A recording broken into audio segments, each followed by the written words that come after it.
जय श्री कृष्णा दोस्तों, स्वागत है आपका मेरे चैनल पर। आज मैं आपको पंच भिखू की कहानी सुनाने जा रही हूँ। लेकिन कहानी शुरू करने से पहले अगर आपने अभी तक मेरे चैनल को सब्सक्राइब नहीं किया है तो कर ले और पास में लगे बेल आइकन को भी दबा दें ताकि मेरे आने वाली सभी वीडियोस की नोटिफिकेशन आपको मिल जाए। तो चलिए शुरू करते हैं पंच भिखू की कहानी। किसी गांव में एक साहूकार था और उसका बेटा व बहू भी थे। बहू कार्तिक माह में रोज सवेरे उठकर गंगा स्नान के लिए जाती थी।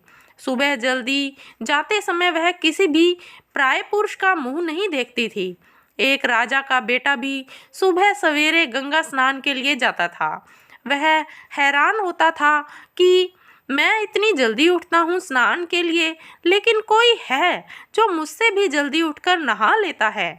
कार्तिक माह के 5 दिन बचे थे कि एक दिन साहूकार की बहू तो स्नान करके वापस जा रही थी और उस समय राजा का बेटा स्नान के लिए आ रहा था।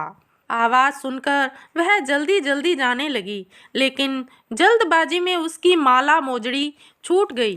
राजा के बेटे ने उसकी माला मोजड़ी उठा ली और सोचने लगा कि जिस स्त्री की यह माला मोजड़ी इतनी सुंदर है वह स्त्री कितनी सुंदर होगी। उसने पूरे गांव में मुनादी करवा दी कि जिसकी यह माला मोजड़ी है वह 5 रात मेरे पास आएगी। साहूकार के बेटे की बहू ने कहलवा दिया कि मैं 5 रात आऊंगी, लेकिन किसी को साख भरने बैठा देना। राजा के बेटे ने एक तोते को पिंजरे में बंद कर गंगा किनारे पेड़ पर टांग दिया। बहू सुबह के समय आई, पहली पैड़ी पर पैर रखा और बोली, हे कार्तिक के ठाकुर, राय दामोदर, पांचों पांडु, छठे नारायण, भीखम राजा, उस पापी को नींद आ जाए। राजा के बेटे को नींद आ गई। बहू नहा धोकर चलने लगी तो तोते से बोली, सुआ सुआ तेरे गल डालूंगी हीरा, मेरी साख भरियो वीरा। सुआ बोला कि कोई वीर भी साख भरता है क्या? फिर वह बोली, सुआ सुआ सुबह तेरे पग घालूंगी नेवर, साख भरियो मेरे देवर। सुआ ने कहा, ठीक है भाभी, मैं तेरी साख रखूंगा। वह तो कहकर चली गई। राजा का बेटा हड़बड़ाकर उठा और सुआ से पूछा, सुआ सुआ वह आई थी, कैसी थी? सुआ बोला, आभा की सी बिजली, होली की सी झल, केला की सी कामिनी, गुलाब सा रंग।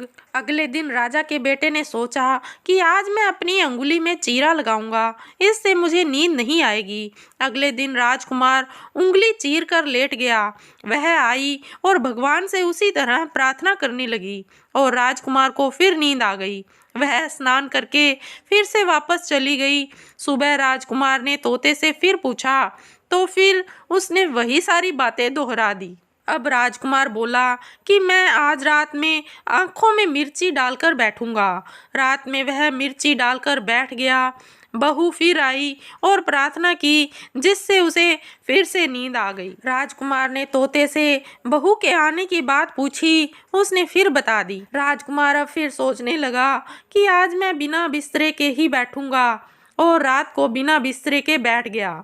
जब वह स्नान करने आई तो उसने फिर से भगवान से प्रार्थना की और राजकुमार को नींद आ गई।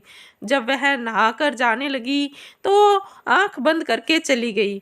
राजकुमार जब उठा तो वह जा चुकी थी। राजकुमार फिर सोच में पड़ गया और सोचने लगा कि आज मैं अंगीठी जलाकर बैठूंगा, जिससे नींद नहीं आएगी। फिर वह रात को अंगीठी रख कर बैठ गया। साहूकार की बहू आई और वह भगवान से प्रार्थना करने लगी कि आपने 4 रातें तो निकाल ली, अब यह रात और निकाल दो। भगवान ने उसकी बात रख ली और राजकुमार को नींद आ गई। जब वह नहा कर जाने लगी तो तोते से बोली कि इस पापी को कह देना कि 5 रातें पूरी हो चुकी हैं, वह मेरे मोतियों की माला मेरे घर भिजवा दे। सुबह राजकुमार की आंख खुली तो उसने तोते से पूछा कि क्या वह आई थी? तो तोते ने कहा, हाँ वह आई थी और उसने अपनी माला मंगवाई है। यह सुन राजकुमार सोचने लगा कि वह तो सच्ची थी, तभी तो भगवान ने भी उसका सत रखा। कुछ समय के बाद राजकुमार को कोढ़ हो गया।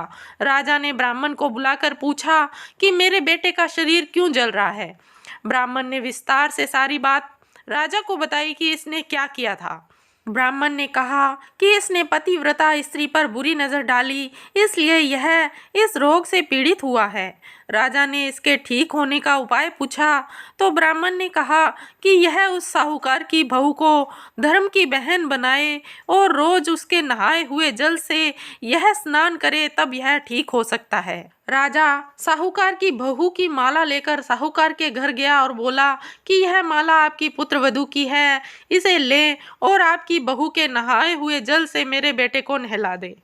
साहूकार बोला कि वह तो किसी पराये पुरुष का मुंह तक नहीं देखती, आप उसे इस नाली पर बिठा दीजिए, जब वह ऊपर नहाएगी तब नीचे इस नाली के पानी से आपका पुत्र नहा लेगा।